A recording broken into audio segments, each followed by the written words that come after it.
When people think of Porsches today, they think of the 911, the Cayman, and even the Taycan. And that makes sense because that is Porsche today. And that sexified Volkswagen bug front fascia is what makes up the Porsche brand. But it's the automotive bastard love child of Germany that we have to thank for our beloved Porsches. The Porsche 944 is one of the most important Porsches ever created, even though it was supposed to be an Audi. And yeah, this one's got a V8, and we happen to be quite stuck in a river.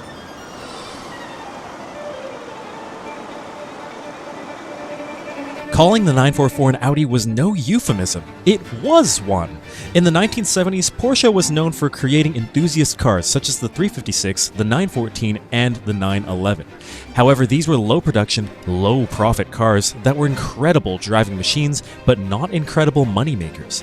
Thus, to keep their lights on, Porsche took on engineering consulting projects for brands including Mercedes, Volkswagen, and even Rolls-Royce. Out of one particular failed venture came the 1976 Porsche 924, which was originally designed to become the Volkswagen Halo car. Porsche was ultimately brought in to make it a sports car, spending many years and many hundreds of thousands on its development. However, plans and funding got tied up, and eventually the project was scrapped in favor of a cheaper and simpler alternative that essentially reskinned the Volkswagen Golf platform, later named the Scirocco. This left Porsche in a tough spot. They wanted to reuse elements of the project, but with Volkswagen owning and abandoning their brand new Halo car, this wasn't an option. So instead, Porsche struck a deal to buy the whole thing. The new Volkswagen parts bin built, Porsche designed, Audi engined 924 was born, and it was a huge success. Finally, there was a mass-produced Porsche that the average person could afford. The budget Porsche was met with relatively positive reception, except for one thing: its lethargic Audi power plant. This is where the 944 comes in. Porsche wanted to make a statement and show that their transaxle cars were not just parts bin V-dubs. They designed an all-new 2.5-liter Zuffenhausen built 4-cylinder, making 50 more horsepower than its Audi predecessor. Pair this with a redesigned suspension system and a stunningly voluptuous box-flared body kit, and the 944 was starting to look and drive like a true Porsche. This particular model is a 1986 Porsche 944, and it's an NA, not a turbo, as you can tell by the big chunky bumpers over here. But I do want to tell you why it looks like this.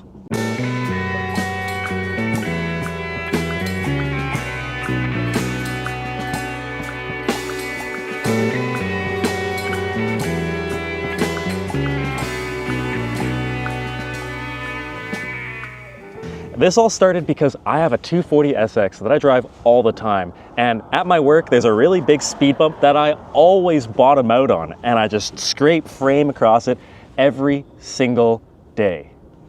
That does things to a man. It makes you build something like this. Now I want to talk a little bit about aesthetics, because there's quite a bit going on with this car, especially in the front end here. As you can see right away, we've got the hella fog lights, which aren't super bright, but they entirely serve their purpose, which is style above all else. If you recall from the 5,000 mile video where I stuffed this car straight into the sand dunes of Oregon, it was a necessity. Now, in order to make this all happen, I built this in my mom's garage using random tools from Harbor Freight, and it's a bash bar skid plate that spans all the way under the engine and drivetrain to the front of the frame rails of this car, essentially protecting everything. It's got a tube frame that wraps around all the way to the front here, protecting this area of the fender as well. And the coolest part about this is that the entire skid plate is made out of 1/4-inch aluminum. I'd like to see a rock that could get through this. Actually, no, I don't. Next, I want to talk about the tires and the lift kit I used. And one would think that for a capable rally car like this, it'd have some super complicated setup, but you'd be wrong. All I've got are some Falken Wild Peaks. These are 215/75 R15s, and I got them because they're snow rated. So it's a lot better when you live in Canada and you actually drive through snow all the time. Suspension-wise though, this is where it gets interesting. These are not coilovers, and this is not rally suspension. All I have are the original stock 1986 struts and springs that have a 2-inch aluminum strut spacer on top and some spring rubbers zip tied into the springs themselves to increase the spring rate. And that is it. And on a typical car, you'd think that the rear suspension would be pretty similar to the front suspension setup, but not in the 944 and not in most Porsches. This here has torsion bar suspension, meaning that instead of a coil spring that goes like this or a leaf spring like this, it's just got a literal stick that is constantly being twisted, and that is your spring action. So how this car is lifted is actually taking the splined end of that bar, moving it off, clocking it one tooth over, sticking it back on, and dropping the car on the ground. That's all you gotta do. And now the feature that really ties together all Safari builds, of course, is the roof rack and all the associated accessories that are on the roof rack. To start, we've got traction boards, which are completely necessary because this car's rear-wheel drive and we're probably gonna get stuck in most places we go. Next, we've got the spare tire, which I don't think I'm ever going to use, and I hope I never have to use it, but it looks really cool. So there's that. And lastly, there's a bucket on the roof, and there's so many uses for a bucket when you're off-roading. You could use it to get water, you can catch fluids from your car, you can even take a number 2. But this bucket has a bunch of holes in the bottom of it because we've got zip ties holding it onto the roof rack, so it doesn't really serve any purpose, but at least it's got a face, and his name is Phil. Starting with the most notable thing here is this 968 Turbo RS-ish wing. This is made by Marco Antonio Garage. It's a great piece. Check them out. Very cool part. Down here, I've got my double barrel exhaust, which makes absolutely no sense for departure angle, but it looks friggin' sick. Over here, I have a tow hook that I made. It's very similar to the one that's sold by Renline, but this is necessary for obvious reasons. And up here, I have the 944 badge with a 3D printed Safari logo, because I need everybody to know, not just from everything up here, but from the badge, that I own a Safari Porsche. And over here, this is probably one of the weirdest parts of my car. This is another one of those things where I'd love to take the credit for the aesthetic appeal of what I've fabricated. But again, no, this was not by choice. So now I have a gas can for a window. This interior had only one goal to fulfill, and that is comfort. I had to go through 8-hour days of road tripping in the States, in Canada, wherever we are, and still be okay at the end of the day. But there are a few notable upgrades in here that make this a nice place to be. First of all is the beautiful Momo Prototipo. And no, this is not just any Prototipo, it's the Black Edition. Very, very special. In the gauge cluster over here, there are some nice Miata-esque gauge rings. Just a nice touch to add some contrast into the interior. Over here, we've got your obligatory phone mount because I need GPS where we're going. And because this is a road trip car, I've got a power source, constant charging here, and I usually carry cables in the glove box for any of my passengers who need to charge their phone as well. It also works great for my camera equipment. Over here is a dirty old head unit I had from one of my other cars, but it works great and it has Bluetooth, and that's all I need. But possibly one of the coolest things in this interior is this right here. This is not my clock. This is my coolant gauge, which is made by Enginetics Incorporated, also known as Adam's Company. Not a shameless plug. Yoink. Yeah, go buy one. They're really cool. It's great.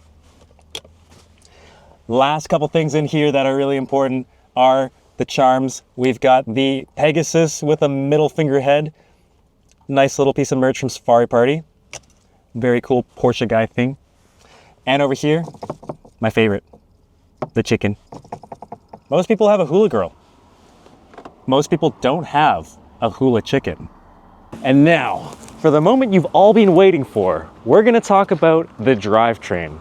And as I mentioned before, this thing's got a V8. This is an LS1 engine from a 2002 Chevrolet Camaro, but it's got a couple things done to it.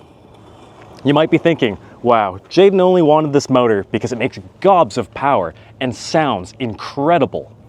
And you're entirely right. But the other reason I really like these things is because they are dead nuts reliable. You can buy parts at any AutoZone, any parts store in almost any country, and the parts are so cheap because they made millions of these things. The special thing about this motor, it's not just an LS1, that's just the block. The heads are 706 code heads from a truck, which raise compression to 11.1 to 1, making this a pretty spicy motor.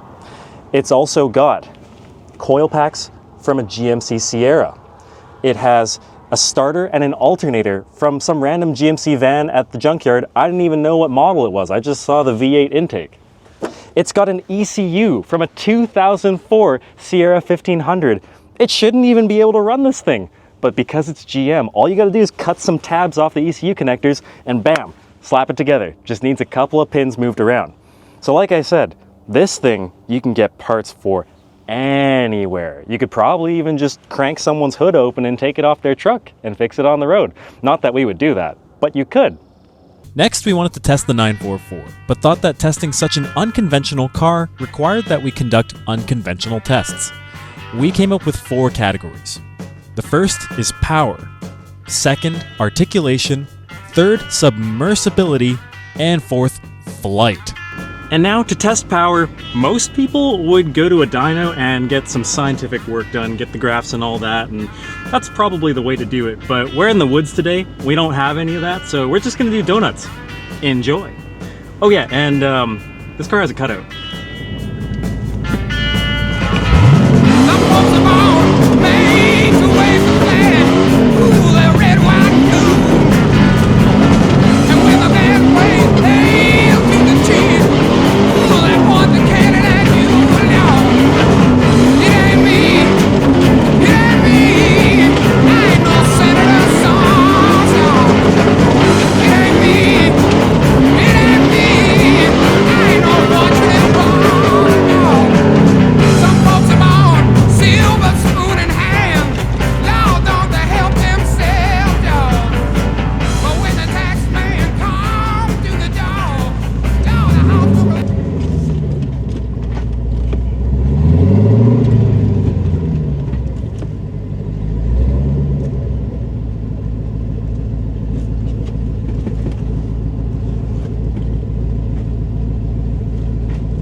It's good when J-Bong doesn't come back and immediately gets under his car. That's the best. Doesn't say anything, just gets stuck, gets under his car. What's up, guy? I don't know. What? I don't know. But like, what's happening? It doesn't move.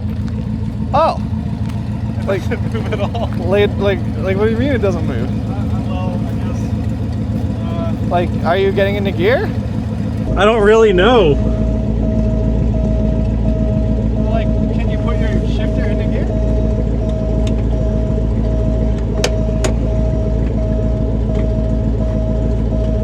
It's going into gear.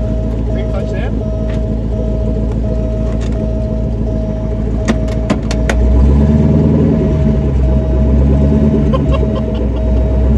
Oh, wait. It's in gear. Yeah. What happens when you clutch out? Oh, you're already clutched out? Yeah.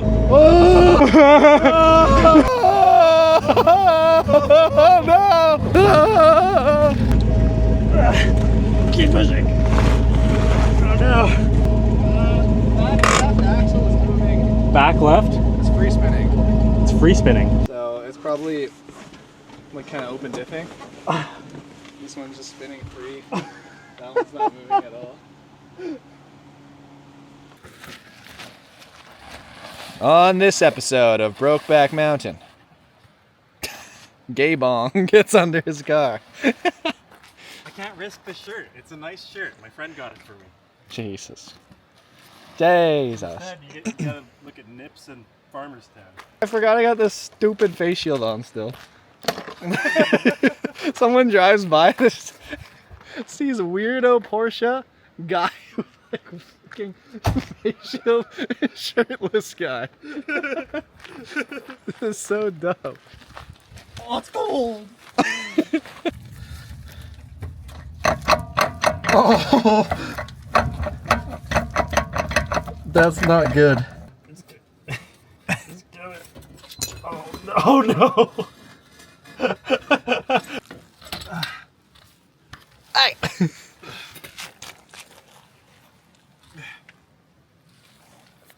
Does not look like it's together anymore. Fucking Japanese Tarzan motherfucker. Dude. Break. The axle literally snapped.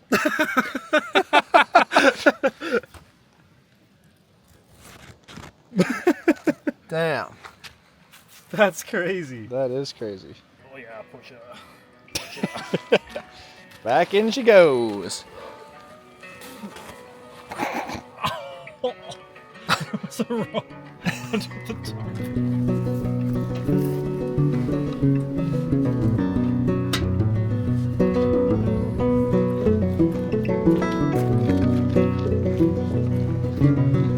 Will it move?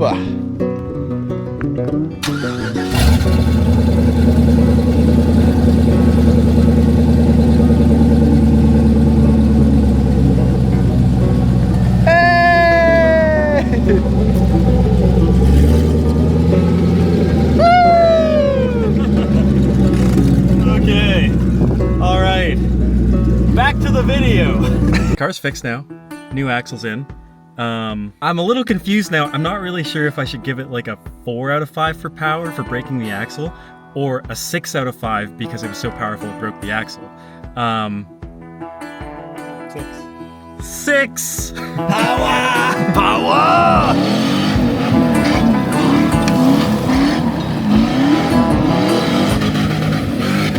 Welcome to test number 2, which is articulation.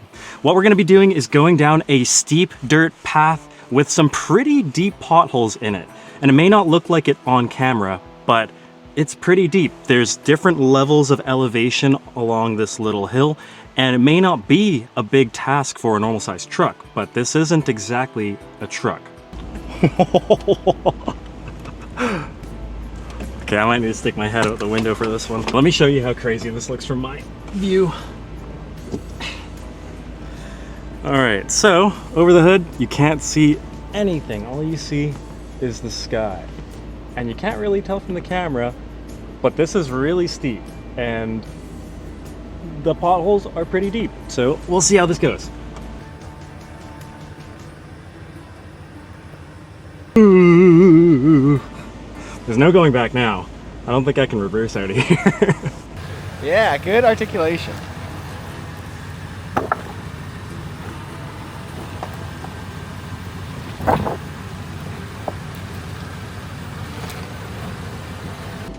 Am I gonna hit?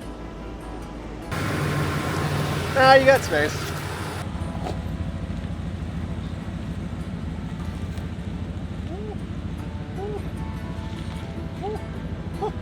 Super tucked on that side.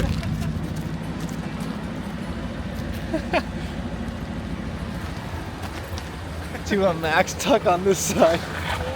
Oh!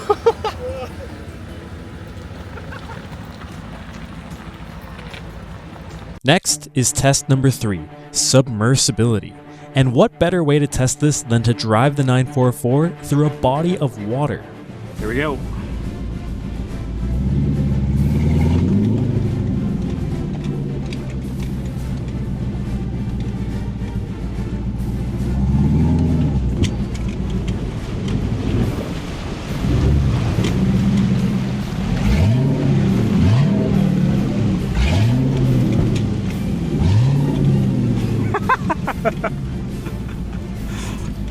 I don't know if the camera caught that, but as I went in the water and the exhaust cutout went underwater, the car got quiet Did you notice that? Yeah. I was like, oh shit. Okay, we got through the first part, and Adam thought I didn't really give it enough beans, and he just told me, don't be a little bitch. So don't be a little bitch, I guess.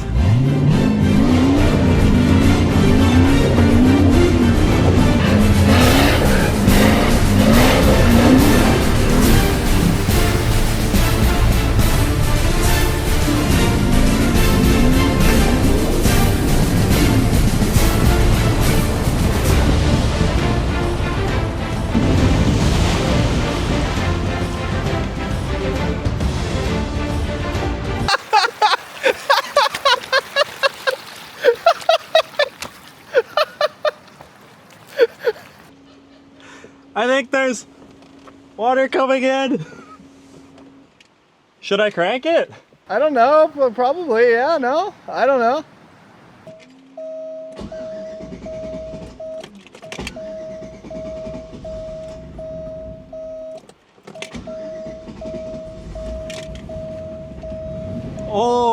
Oh, the tailpipe is full of water. Oh, the engine's full of water. Do do do do do do do do do do do do do do do do do. You know what? In hindsight, that was a bad decision, and I definitely would have made it through if I didn't, you know, full throttle it with the cutout open. But Adam told me I had to do it, so I had to do it. But it's not the car's fault. The car's fine. It's just that's a skill. That's a brain diff. That's a yeah.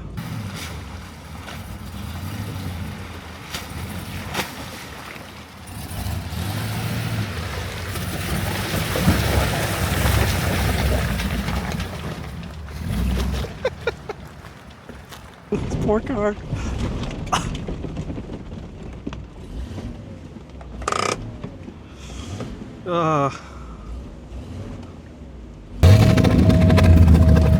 It's not happy. We need to get all that water out of there. It's so much water's coming up. Oh, that's a lot of water. Holy shit. Holy shit. Oh my god. I'm so sorry, car. Okay. That was test number 3. How would you rate test number 3? I'm gonna give test number 3 a 2.5 out of 5. That's horrible. No, wait. It made it, but Okay. it died in the middle of it. But you also have to remember that's not the car's fault. If I had just done what I usually do and I drive like an intelligent person, the car would have made it just fine, right? Yeah, but you didn't LS swap it to drive like an intelligent person. Well, see, this is where you're a bad influence. It's your fault. Get a snorkel! It's your Get a fault. snorkel! Hello, Bucketeers. It's the moment you've all been waiting for. The flight test, test number 4. This is what we're dealing with. This is my view. We've got a mound of gravel over there, and the idea is just to drive off the mound of gravel at speed. Kind of simple, kind of scary. So, here we go.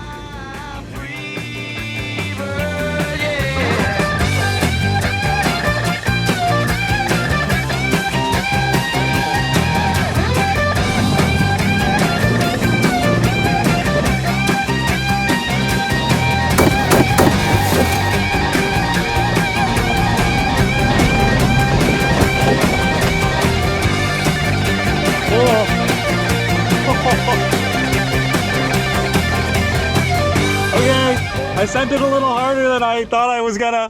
Holy shit. What did that look like? Dude, I just saw you fly and then smack. Dude, okay, that felt bad. It looked like it hit pretty hard. That felt bad. Yeah, I know, they're everywhere. I've done this jump before. I have a reel about it, but I don't think I pushed it that hard last time. This time it felt like I may have goosed it a little too much. Let's see. Oh yeah. It definitely hit the ground. You can see some scraping along this seam here, and it definitely took all the mud off the bottom of the skid plate, which was just with gravel, so that's great. But the frame itself that I designed, this guy, looks all right. It hasn't hit the rad support or anything. Everything's protected in there. Oil pan looks good under there. I don't see anywhere where the skid plate is contacting. Suspension looks good. This side, yeah, you can see some gravel stuck in there.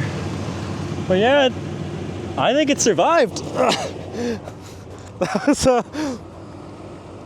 oh my God. Yeah, don't do that. Don't do that. I'm so sorry. Okay, well, oh my God. Your face. Okay, come on. What do you rate that? That was, What do you rate that? was Out of 5, you know, flight capability? She a bird. She a bird. She a bird. 5 out of 5 easy. 5 out of 5, says the man. She a bird. We said flight, we didn't say landing. True. And with that, thank you for watching. This was my 944. You're watching Bucket. Bucket!